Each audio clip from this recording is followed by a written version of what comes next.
अस्सलाम वालेकुम जी, क्या हाल है क्लास? कैसे हैं आप लोग? आज हमारा नेक्स्ट लेक्चर है एक्सप्लेनेटरी स्टाइल।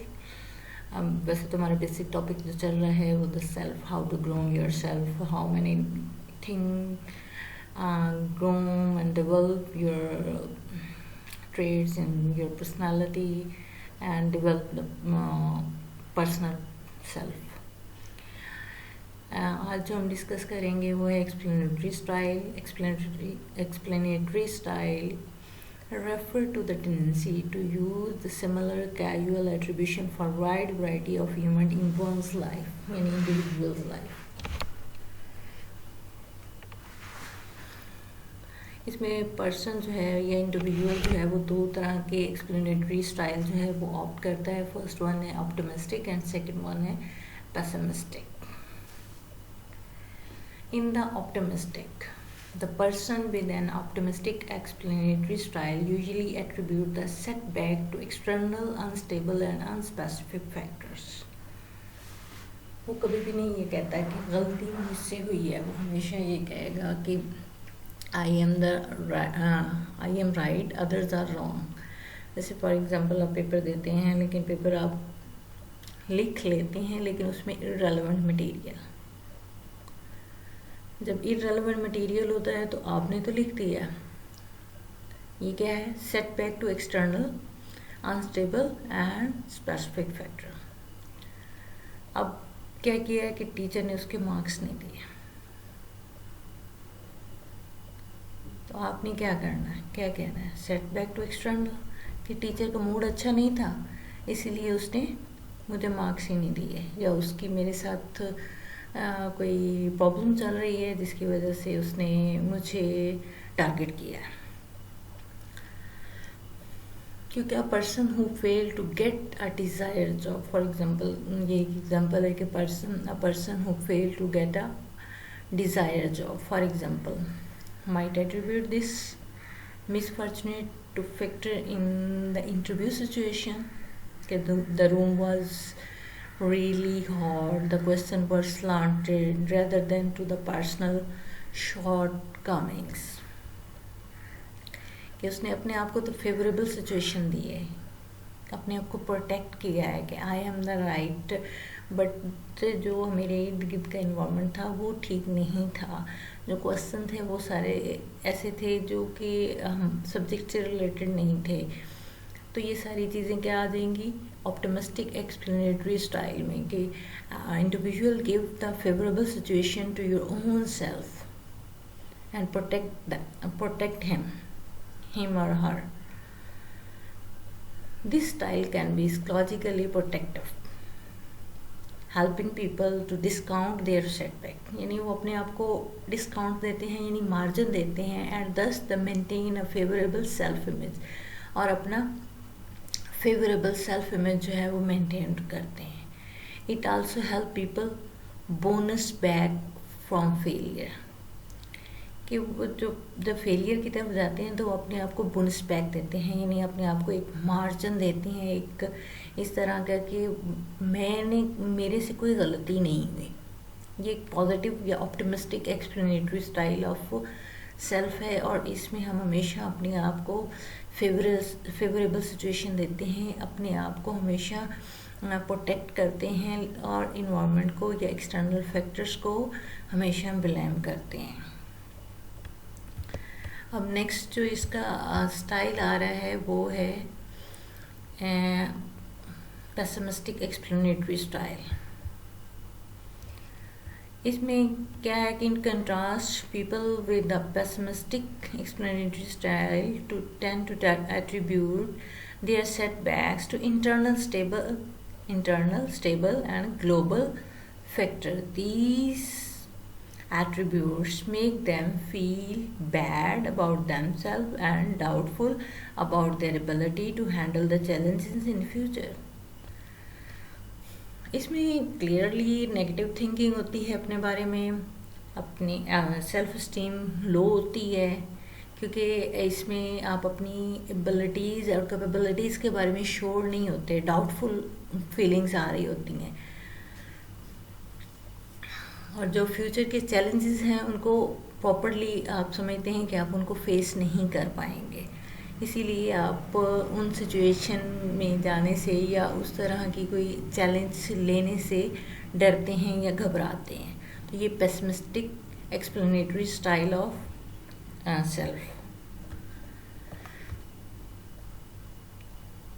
नेक्स्ट है हमारे पास मेथड ऑफ सेल्फ एनहांसमेंट, कि हम अपनी सेल्फ को, ये तो सारी वो चीज़ें आ गई जिसमें हम अपनी सेल्फ को एनालाइज करें तो कहाँ हम लाए करते हैं, और उसको अगर हमारे अंदर कुछ प्रॉब्लम आ रही हैं तो उन प्रॉब्लम को कैसे हमने कोप करना है और अपनी सेल्फ को किस तरह बेहतर करना है।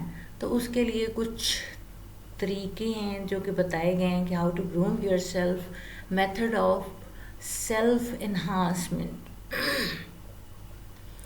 Self enhancement is tendency to seek the positive and reject negative information about the oneself, कि हमेशा अपनी सेल्फ में जो पॉजिटिव चीज़ें हैं उनकी टेंडेंसी को इंक्रीज़ करें और जो नेगेटिव है उनको थोड़ा सा रिजेक्ट कर दें। उनके लिए मतलब अपनी जो वीकनेसेस हैं, या यहाँ पे वही बात आ जाती है कि हम अगर अपना स्वॉट एनालिसिस करें तो हम बहुत बेहतर तरीके से अपने सेल्फ को एनालाइज कर सकते हैं। उसमें जितनी पॉजिटिव चीज़ें होंगी या जो पॉजिटिव है वो आपकी स्ट्रेंथन में आ जाएंगी, जो नेगेटिव होंगी वो आपकी वीकनेसेस में आ जाएंगी। तो इन वीकनेसेस को आप अपनी स्ट्रेंथन कैसे बना सकते हैं, तो उसके लिए कुछ तरीके दिए गए हैं, जिसमें फर्स्ट वन है downward social comparison is defensive tendency to compare one self with someone whose troubles are more serious than one's own, कि आप अपने आप को उन लोगों से कंपेयर करें जो आपसे ज़्यादा प्रॉब्लम में है, या आप उन लोगों से अपने आप को कंपेयर करें जो हाई अचीवर है। तो ये आप अपना हाई गोल सेट करके उसको अचीव कर सकते हैं। यहाँ पे डाउनवर्ड सोशल कंपैरिजन है, यानी अपने से नीचे का जो कंपैरिजन है वो है कि हमें तो कुछ थोड़ी सी प्रॉब्लम है, लेकिन कुछ ऐसे लोग भी हैं जिनको बहुत सीरियस इश्यूज हैं या सीरियस हर्डल्स है। आप समझते हैं कि आपको टाइम नहीं मिलता पढ़ने का, लेकिन कुछ ऐसे लोग भी हैं जो पढ़ना चाहते हैं लेकिन उनके पास फाइनेंस नहीं है। तो ये क्या है, डाउनवर्ड सोशल कंपैरिजन आ जाता है। Why do people change the strategies under threats? Because they need to feel better, often doing so by connecting to the experience of others. कि ये सारी चीज़ें दूसरों के एक्सपीरियंस के साथ कनेक्ट करती हैं। People with the chronic illness may compare themselves with those who have life-threatening diseases.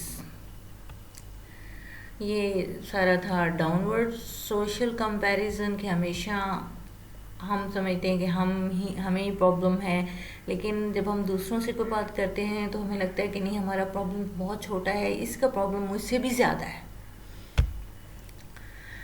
तो नेक्स्ट जो मेथड है सेल्फ सर्विंग बायसेस और the tendency to attribute one success to personal factors and one's failure to the situational factors.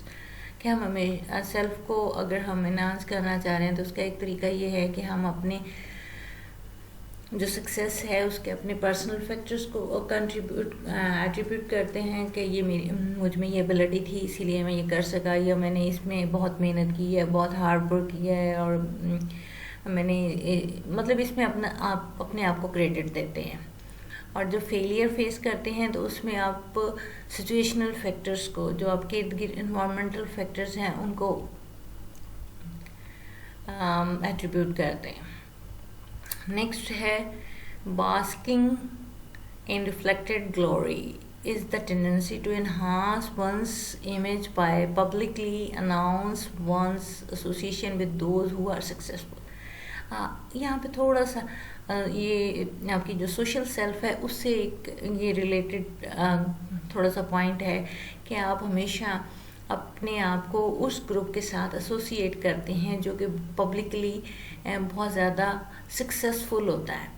आप अपना एक अच्छा image बनाते हैं। जैसे पेरेंट्स मोस्टली ये कहते हैं कि अगर आप कुछ करना चाहते हो तो आपकी जो कंपनी है वो बेहतर होनी चाहिए, फ्रेंड्स जो हैं वो आपके अच्छे होने चाहिए।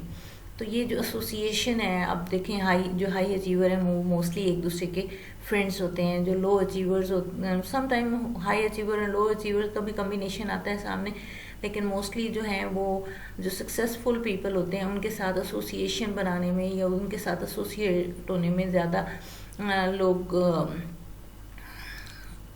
प्रेफर करते हैं। If you played a role in someone's success, it's understandable that you would want to share in the recognition। कि अगर आपने किसी की सक्सेस में कोई रोल प्ले किया है और उसने कोई अपना गोल जो है वो अचीव किया है जिसमें आपने कुछ रोल प्ले किया है, तो ऑब्वियसली आप उसकी रिकॉग्निशन चाहेंगे। इसको हम कहते हैं ओवर जस्टिफिकेशन। तो इसका लेवल ऑफ डूइंग क्या होगा? ओवर जस्टिफिकेशन कि जो आपने किया है आप इस अपने काम को ओवर जस्टिफाई कर रहे हैं, लेकिन इसका लेवल ऑफ डूइंग क्या है, यानी उस की इंटेंसिटी कितनी है। तो मोस्टली जो लोग होते हैं, आप थोड़ा सा भी कंट्रीब्यूट करते हैं तो उसके लिए भी चाहते हैं कि आपको रिकॉग्निशन दी जाए। However people often want to share the recognition even when they are on the side line of the outstanding achievement. Simple बात है कि आप हमेशा अगर साइड लाइन में भी हैं लेकिन फिर भी कहीं ना कहीं आपका कोई स्टेप बनता है तो उसमें भी आप चाहते हैं कि आपको रिकॉग्नाइज किया जाए। नेक्स्ट पॉइंट है self handicapping is the tendency to sabotage one's performance to provide an excuse for the possible failure. For example, when a big test is looming, that put off studying until the last minute or go out drinking the night before the test. So if as likely they don't do well on the exam, they explain their poor performance by saying they hadn't prepared. Means कि हम हमेशा कहते हैं कि हाँ हमने बहुत मेहनत की है, लेकिन समटाइम्स सिचुएशन ऐसी हो जाती है कि आप किसी न किसी वजह से वो टेस्ट अच्छा नहीं कर पाते, तो आप ये एक्सप्लेनेशन देते हैं सेल्फ हैंडीकैप में कि मैंने इसको प्रिपेयर ही नहीं किया था या मैंने इसको अच्छी तरह देखा ही नहीं था। तो ये थोड़ा सा सेल्फ हैंडीकैप्ड है और मोस्टली हम अपने दूसरे कामों के लिए, अगर पाकिस्तान में देखा जाए तो बहुत ज़्यादा हम डिपेंड करने लगे हैं दूसरों पे। तो आज का टॉपिक हमारा यहीं पे एंड होता है। इंशाल्लाह नेक्स्ट लेक्चर में मिलते हैं।